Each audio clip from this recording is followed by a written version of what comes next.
सिक्का नहीं है तो 10 ग्राम पर 1 लाख करेंसी छाप दीजिए। और अगर मोदी नहीं छाप सकते हैं तो अगर ये ब्रिटेन का फार्मूला जो है इसी से देश का भला होगा, और ये तो फार्मूला है नहीं, लेकिन इसको फार्मूला बना लिया।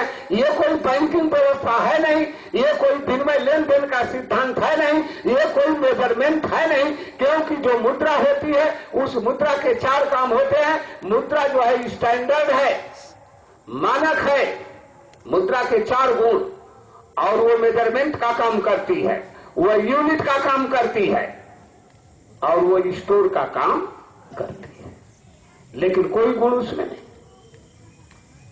तो अगर मोदी नहीं छाप सकते हैं तो किसान खेती बाड़ी बंद कर दें, अपने खेत में मशीन बना करके नोट ही छापना शुरू कर दें।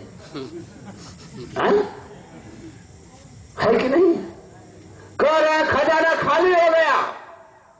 अरे जब 10 ग्राम पर 28,000 छाप रहे थे तो 10 ग्राम पर क्यों नहीं 1 लाख छाप दे रहे हो? और मेरे समझ में ये बात नहीं आ रही है कि इसके पहले 10 ग्राम पर 30,000 पेपर करेंसी थी, आज 10 ग्राम पर जो है 28,000 पेपर करेंसी हो गई, तो वो 2,000 पेपर करेंसी कहां चली गई? मोदी आए तो खा गए कहां? तो इसका मतलब कि मोदी साहेब पेपर करेंसी खाते हैं कि नहीं खाते? ये सोचने की बात।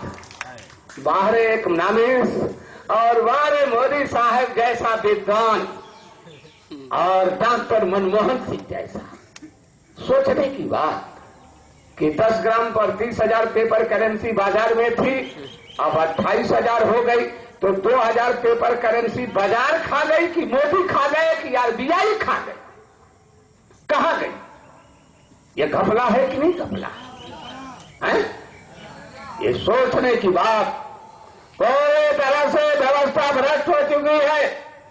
ये ब्रिटेन की व्यवस्था है, और इस भ्रष्ट व्यवस्था में जिलाधिकारी महोदय को किसानों से लोन वसूलने का कोई जो है विधिक अधिकार नहीं रह गया है,